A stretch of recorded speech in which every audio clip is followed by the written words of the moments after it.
ফের সংঘটিত হলো রেল দুর্ঘটনার মতো ঘটনা। দুটি রেলের মুখোমুখি সংঘর্ষে অঘটন। এই দুর্ঘটনায় এখনো পর্যন্ত দুজনের মৃত্যুর খবর, আহত হয়েছেন অন্তত 4 জন। মঙ্গলবার ভোরে ঝাড়খণ্ডে দাঁড়িয়ে থাকা মালগাড়িতে ধাক্কা অপর মালগাড়ির। সংঘর্ষের অভিঘাতে দুটি মালগাড়ির ইঞ্জিন দুমড়ে মুচড়ে যায়। লাইন থেকে দূরে গিয়ে ছিটকে পড়ে ভাঙা অংশগুলিতে আগুন ধরে যায়। দুর্ঘটনায় দুটি মালগাড়ির চালকই মারা গিয়েছেন ঘটনাস্থলে, এমনটাই খবর। ফের দেশে সংঘটিত হলো রেল দুর্ঘটনা। এবার দুটি রেলের মুখোমুখি সংঘর্ষে অঘটন সংঘটিত হয়েছে ঝাড়খণ্ডে। এই দুর্ঘটনায় এখনো পর্যন্ত দুজনের মৃত্যুর খবর পাওয়া গেছে এবং আহত হয়েছেন আরো অন্তত 4 জন। সংঘর্ষের অভিঘাতে দুটি মালগাড়ির ইঞ্জিন দুমড়ে মুচড়ে যায়। জানা গেছে, মঙ্গলবার ভোরে ঝাড়খণ্ডে দাঁড়িয়ে থাকা একটি মালগাড়িতে ধাক্কা মারে অপর একটি মালগাড়ি, আর এর ফলে লাইন থেকে দূরে গিয়ে ছিটকে পড়ে দুটি মালগাড়ির বিভিন্ন বগি এবং ভাঙা অংশগুলো আগুন ধরে যায়। এই দুর্ঘটনায় দুটি মালগাড়ির চালকই ঘটনাস্থলে মৃত্যুবরণ করেছেন বলে জানা গেছে। প্রাথমিকভাবে জানা গিয়েছে যে ঝাড়খণ্ডের সাহিবগঞ্জ জেলার বারহাইটে সেখানে লাইনে দাঁড়িয়ে ছিল একটি খালি মালগাড়ি।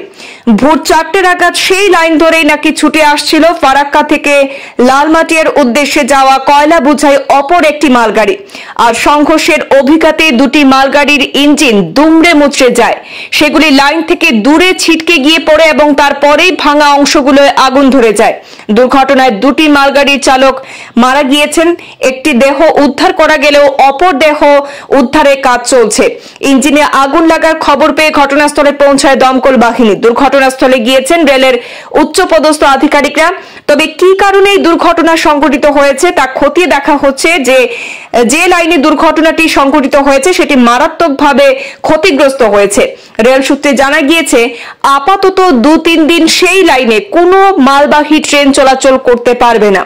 উল্লেখ্য, গত রবিবারই ওড়িশার কটকে দুর্ঘটনার কবলে পড়েছিল কামাখ্যা এক্সপ্রেস।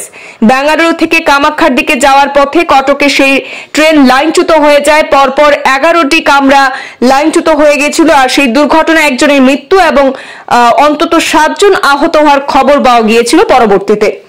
2023 সালের 2রা জুন ওড়িশা বালেশ্বর দুর্ঘটনার কবলে পড়েছিল সেখানে যাত্রীবাহী করমণ্ডল এক্সপ্রেস। আর তখনকার সময় মালগাড়ির সঙ্গে সংঘর্ষে একটি ট্রেনের 21টি কামরা লাইনচ্যুত হয়ে গিয়েছিল। তার মধ্যে 3টি কামরা পাশের লাইনে গিয়ে বেঙ্গালুরু হাওড়া সুপারফাস্ট এক্সপ্রেসের সঙ্গে ধাক্কা খায়। আর সেই দুর্ঘটনায় সরকারি হিসেব অনুযায়ী 296 জনের মৃত্যু হয়েছিল এবং আহতের সংখ্যা 1000-এরও বেশি ছিল।